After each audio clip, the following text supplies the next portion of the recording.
Dobar dan, ovo je emisija Diplomata koju Euronews Srbija realizuje u saradnji sa magazinom Diplomacy and Commerce. Ove nedelje imaćete priliku da pogledate intervju sa Baselom Salahom, ambasadorom Egipta u Srbiji. Nakon toga videćete kakva je bila atmosfera na događajima u organizaciji ambasada Narodne Republike Kine, Malezije, Švajcarske i Crne Gore. Ministar spoljnih poslova Republike Srbije Marko Đurić prisustvovao je ministarskom sastanku Komiteta ministara Saveta Evrope u Luksemburgu. Nakon sastanka ministar Đurić je poručio da je najvažnija vest za građane Srbije da samoproglašeno Kosovo i privremene institucije u Prištini nisu i neće postati član Saveta Evrope. Ministar Đurić je u istupanju pred Komitetom ministara poručio da se ne sme zaboraviti da je Srbija pre 22 godine kao demokratska država koja je prigrlila principe demokratije i međunarodnog prava, primljena u Savet Evrope u svojim granicama priznatim od strane UN. U mojoj vizuri lojalnost Srbiji znači lojalnost istini, a istina je da je Srbija pre 22 godine postala član ove organizacije kao demokratska država u svojim granicama, uključujući Kosovo i Metohiju, rekao je Đurić. Ministar spoljnih poslova Srbije Marko Đurić sastao se sa ministrom spoljnih poslova Republike Turske, Hakanom Fidanom, koji je boravio u poseti Srbiji. Na sastanku su detaljno razmotreni brojni aspekti bilateralnih odnosa i mogućnost za nastavak unapređenja saradnje koja, kako je konstatovano, počiva na jasnoj izraženoj političkoj volji dve strane i kvalitetnim odnosima šefova dveju država. Ministar Đurić je ocenio da saradnja Srbije i Turske može imati ključnu ulogu u stvaranju trajne stabilnosti na Zapadnom Balkanu. Šef srpske diplomatije detaljno je sagovornika informisao o situaciji na Kosovu i Metohiji, naglasivši da je imperativ da dijalog Beograda i Prištine, koji je godinama blokiran zbog jednostranih akata Aljbina Kurtija, bude nastavljen uz posredovanje Evropske unije. Dear viewers, welcome to another episode of The Diplomat. My name is Mijat Kontić, and today speaking with us is His Excellency Basel Salah, the Ambassador of Egypt to Belgrade. Your Excellency, thank you for deciding to join us for today. Thank you, Mijat, for hosting me. It's always a pleasure and an honor to be with Diplomacy and Commerce. It's a pleasure to have you too. Thank you. Something that I would love to start this conversation is the recent celebration of 115 years of diplomatic relations between Egypt and Serbia. What does this milestone mean for the both nations? Well, this milestone actually reflects the golden age that we are witnessing now between Egypt and Serbia. It's also crowned by two presidential visits that took place in the last 2 years. One historic visit by the President of Egypt, His Excellency President Fattah al-Sisi, to Serbia in July 2022, and a visit by His Excellency President Aleksandar Vučić, President of the Republic of Serbia, to Egypt in July 2024. 26 agreements being signed, a reflection of the solid and strong, not relationship, but I call it partnership, and a strategic one between the two nations. We have made sure as the government of Egypt and Serbia to celebrate well the 115 years of diplomatic relations between the two countries. The Slavia fountain was actually lighted up with the flag of Egypt along with the two national anthems. Our Ministry of Foreign Affairs was lighted up the whole night with the words Egypt and Serbia. That's a side of several events that we conducted on that occasion, including an Egyptian Cultural Week in Serbia and a Serbian Cultural Week in Egypt. However, most people don't know that the relationship is very much longer than 115 years. 115 years is diplomatic relations, but our friendship dates back to 800 years ago, when Saint Sava made his first historic visit to St. Catherine's Monastery on an exchange of religious dialogue between the Serbian Orthodox Church and the Egyptian Church in St. Catherine's Monastery back then. Even St. Catherine has some religious and historic and relic manuscripts of the Serbian Orthodox Church that are present in this monastery. But that being said, this is a milestone that for me reflects the crown jewel of the solid partnership that we are witnessing these days between the two friendly and brotherly countries. Now, Serbia, or should I say Yugoslavia, and Egypt were one of the founding members of the non-alignment movement. How does this legacy actually affect the modern diplomatic ties between the two countries? Well, in the current international scene that we're all witnessing, with all the current conflicts that are going on and the very stiff polarization between different countries and alliances, the NAM is needed much more than ever. And Egypt and Serbia have been really pushing to revive the work of the NAM on the international scene. You remember that a few years ago, Serbia has hosted the celebration of the birth of the NAM movement in Belgrade. It also reflects the solid willingness and sheer belief of the two countries that we need to foster an independent policy across the globe, something that Egypt and Serbia, and prior to that Yugoslavia, have been cherishing in the last 60 to 70 years for the benefit and prosperity of their own people and the independence of the foreign policy of the two nations.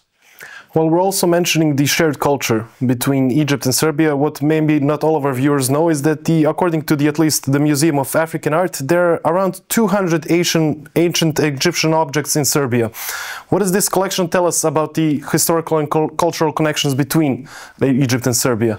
It actually says a lot and on different levels. And let me here clarify that the fact that Serbia hosts 200 artifacts of Egyptian heritage reflects the fact that Serbia as a country cherishes international heritage, cherishes cultural beliefs from different nations, not just externally, but even internally within Serbia alone. But at the same time, it reflects the richness of the Egyptian culture, the richness of the Egyptian heritage, and the appreciation of the Serbian viewer and the Serbian different museums, not only in the African Museum, but even in Serbia National Museum, where you have one famous mummy being present there in the National Serbian Museum. Again shows how much we share the Serbian and the Egyptian cultural heritage together. And it goes in hand with what you said. The relations are not only 115 years old, but they go way back, and this is a good example of them as well. I am one of the luckiest ambassadors to be present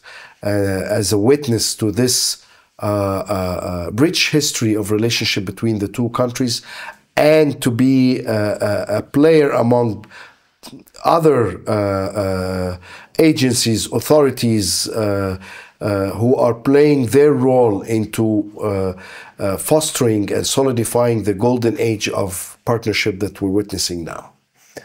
Now, well, you mentioned as well the golden age of partnership. During the July 2024, Egypt and Serbia actually signed a free trade agreement.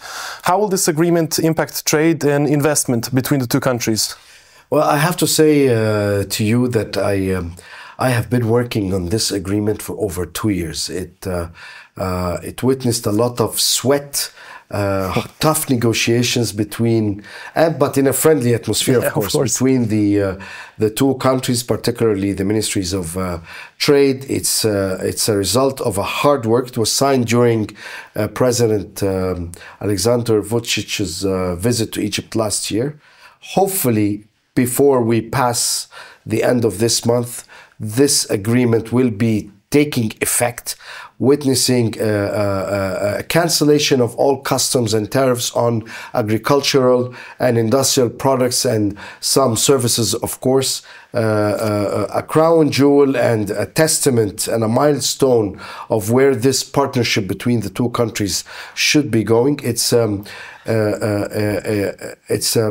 example of how two countries who are leaders in their own region, Serbia as a leader in Western Balkan, Egypt as a leader in Africa and the Middle East, should benefit from each other's economy.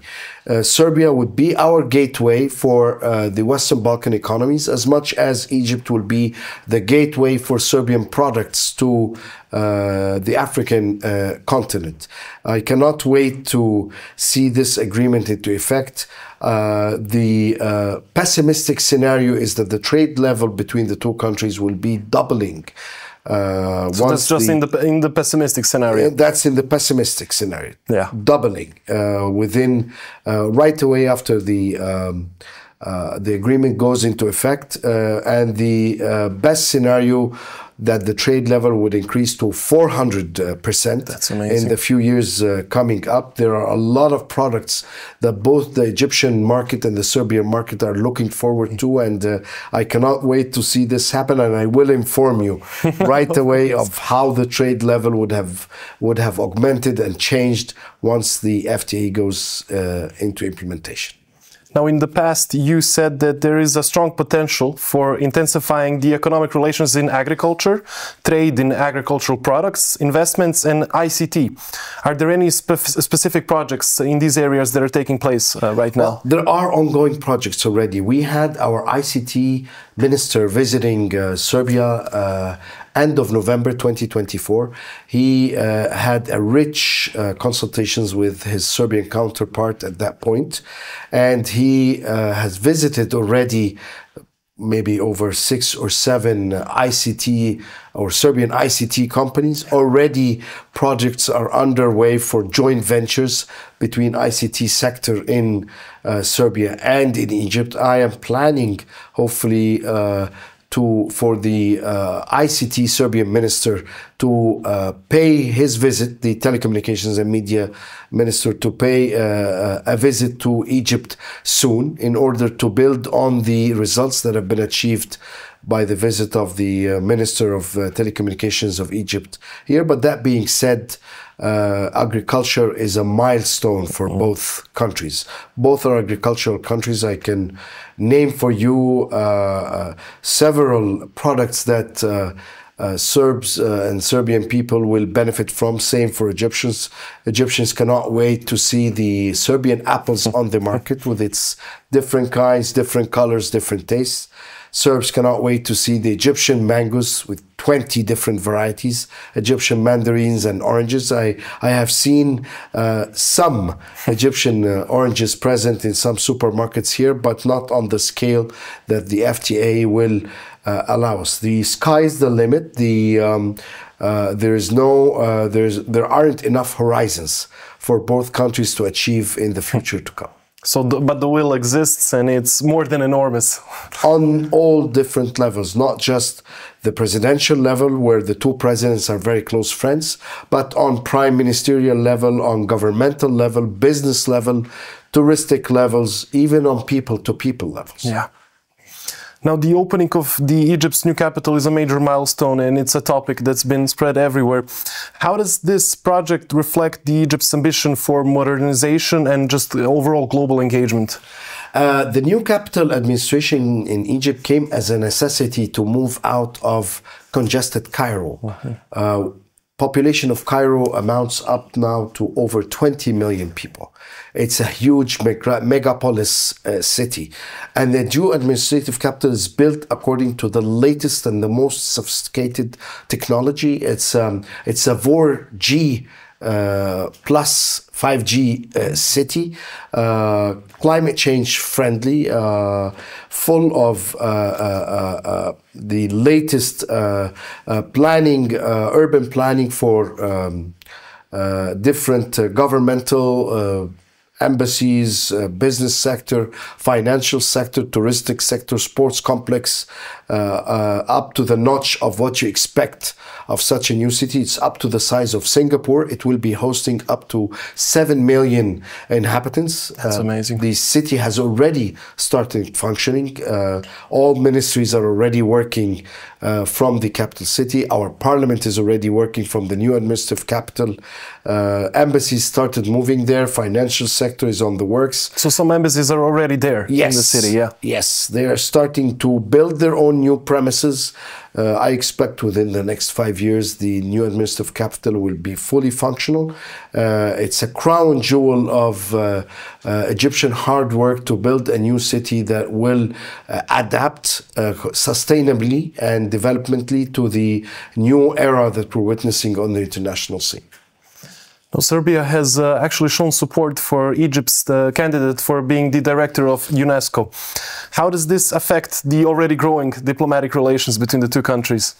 Well, it is not affecting it because it already exists from a long time. The relationship between Egypt and Serbia on the multinational fora has been existing in deeper consultations across the board, in United Nations, in different UN specialized agencies, in exchanging mutual support for Serbian and Egyptian candidates. Again, this stems from the fact that these two countries have been two co-founders of the non-aligned movement. They have had shared and in sometimes identical view of different world politics. I can assure you that since my presence here for about 3.5 years now, I have seen numerous examples of how these two countries coordinate together their positions on the international scene in multinational and international fora up until today. Cultural cooperation is a big topic as well between Egypt and Serbia. This was also highlighted during the meeting of the Chief of Diplomacy of Egypt, Badr Abdelati, and Marko Đurić, our Minister of Foreign Affairs. Are there any initiatives that are currently taking place in this regard? There are always initiatives that are taking place in this regard. The one field of cooperation that I've always been proud of is the cultural cooperation. As I have mentioned to you, I fully believe that the peoples of Serbia and Egypt share a lot of common heritage and common identity. Both peoples are very religious. They have a very rich kitchen. They love music, they love singing, they love family, they love to party, they love to help others at the same time. I can assure, I lost count of how many numerous cultural events that I've hosted here or that the Serbian embassy has hosted in Cairo. The latest was, for example, me hosting a 1-month Egyptian cooking kitchen in one of the most famous hotels here in Belgrade, where Serbs and the Serbian public has had the chance and the pleasure of tasting different Egyptian food. But in Egypt, the Egyptian public have had the chance of witnessing the Serbian Cultural Week, where we witnessed the Serbian folklore dancing, the old historic artifacts of Serbian culture, Serbian dressing, Serbian beliefs, the NAM historical photos and agreements that were signed over 10 days period last year. The Egyptian public have had the honor and the pleasure to witness this. But that being said, I can assure you that I am greedy, I have no limit, I am ambitious. So I am been working heavily to try to bring the Serbian Orthodox manuscripts of the Serbian Church that have been existing for 800 years to be here on display in the Serbian National Museum. But that being said, even the most famous Tutankhamun king, the most famous display and exhibition across all of Europe, has not been presented in Serbia up until now, and I would love to bring it here for the Serbian public to have a look at it. I surely hope you succeed in that as well. I hope so too. I hope so too. In the past, you've mentioned tectonic shifts that you're expecting due to the arrival of the new U.S. administration for the Trump presidency. What are these changes that you're expecting on the political landscape for 2025? Well, the new Trump administration made it clear from day one that they are up for peace, that their main priority on their foreign policy agenda is to achieve peace. And as a diplomat and as a citizen, I am hoping that we see peace prevailing this year across the globe in different conflicts that we're witnessing, just like Russia and Ukraine, just like the Gaza conflict. At the same time, you are witnessing international economic friction that is ongoing, the rise of the new economic conglomerates like the BRICS, the new tariffs presented by the American administration.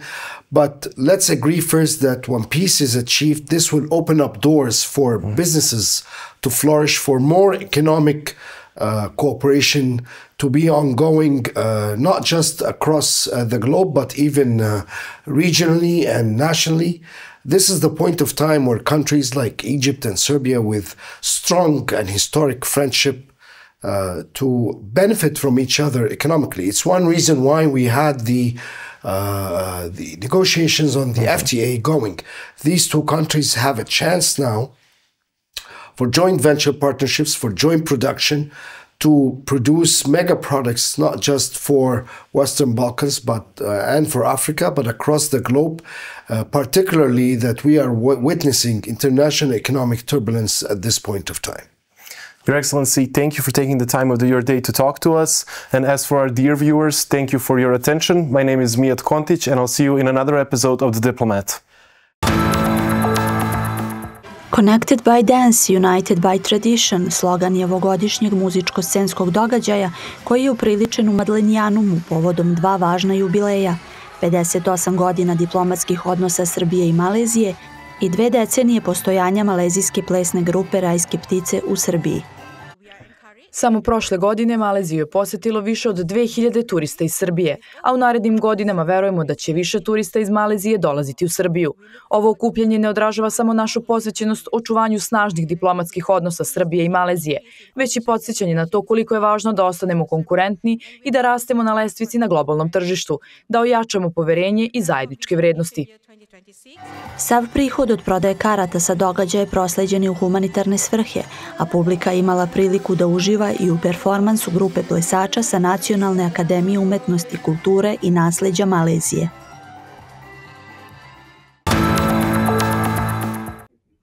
Povodom obeležavanja godinu dana od otvaranja Kineskog kulturnog centra u Srbiji, u prisustvu velikog broja zvaničnika, a u saradnji sa etno mrežom, otvorena je tematska izložba 70 godina prijateljstva naroda Kine i Srbije, mostovi kulturnog nasleđa. Svaki eksponat na današnjoj izložbi, bilo da je reč o kineskoj nošnji, vezu ili srpskim ćilimima, nosi u sebi mudrost i posvećenost srpskih i kineskih zanatlija. Oni kroz generacije čuvaju istoriju i kulturni identitet.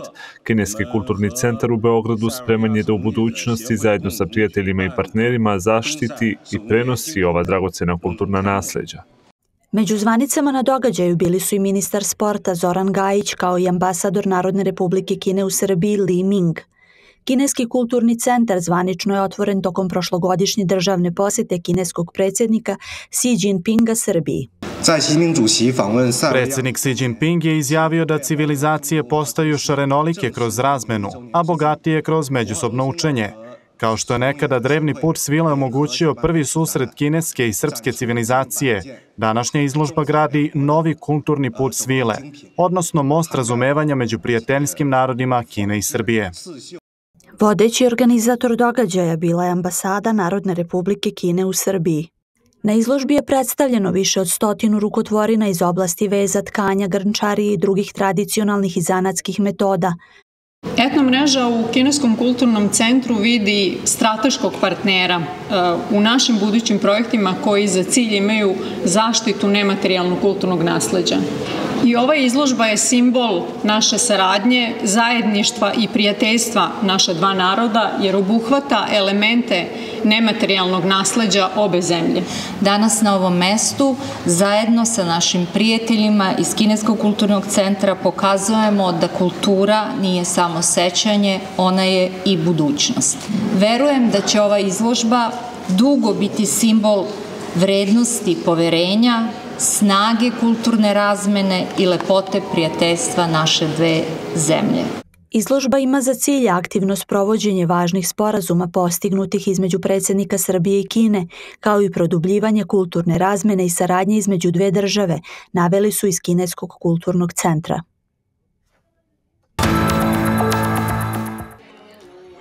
Evrovizijska magija koja je opčinila milione fanova širom sveta nastala je upravo u Švajcarskoj, tačnije u Luganu, davne 1956. godine. Do danas ta zemlja je bila pobednik i domaćin takmičenja 3 puta, a deo magije osjećale su zvanice koje su se tokom finalne večere i takmičenja proteklog vikenda okupile u ambasadi Švajcarske, odnosno rezidenciji ambasadorke Anne Lugon Mulen u Beogradu. U prijatnoj atmosferi i uz bogat muzički program gosti u ambasadi su bodrili švajcarsku predstavnicu Zoe Me, koja je nastupila pod rednim brojem 19 sa pesmom Voyage i plasirala se na 10. mesto. Prisutni su se sa nostalgijom osvrnuli na upečatljiv nastup predstavnika Srbije, koja nažalost nije ušla u finale takmičenja. Ambasadorka Švajcarske se zahvalila gostima na dolasku i na kraju večeri uputila srdačne čestitke Austriji na zasluženoj pobedi, istakavši kako muzika ima moć da prevaziđe granice i poveže ljude. Povodom obeležavanja Dana državnosti Crne Gore u rezidenciji ambasadora te zemlje u Srbiji Nebojše Đokovića okupili su se brojni istaknuti gosti iz sveta diplomatije, politike i biznisa. Veoma važan spoljno-politički prioritet Crne Gore jeste unapređenje regionalne saradnje i dobrosusjedskih odnosa. Uključili smo nekoliko značajnih zadataka: ravnomjeran i ubrzan ekonomski razvoj, ubrzavanje ekonomskih integracija, vladavina prava itd. Ovi prioriteti su međusobno povezani i čine osnovu daljeg razvoja crnogorskog društva. Crna Gora je danas prepoznata kao turistička destinacija koja je otvorena prema svima. U svom govoru ambasador Đoković se s poštovanjem prisjetio predaka koji su u oslobodilačkim ratovima dali život za slobodu i Crnu Goru, kao i građana koji su glasali za zajedničku državu sa Srbijom, sa kojom je Crna Gora provela gotovo 100 godina. Danas ta država ubrzano korača ka svom ključnom cilju, učlanjenju u Evropsku uniju, a uz pomoć evropskih fondova planira se rekonstrukcija železničke infrastrukture i izgradnja brzih saobraćajnica i zaobilaznica na Primorju. Kroz koncesiju ili sopstvena ulaganja u planu je modernizacija 2 aerodroma, preko kojih u Crnu Goru uđe više od 80% turista, odnosno preko 2,2 miliona putnika godišnje, dodao je on. Nakon obraćanja ambasadora održana je prezentacija jednog od bisera Jadrana, odnosno kompleksa Luštica Bej, nakon čega je usledio muzički program i nastup pevača Igora Đurovića.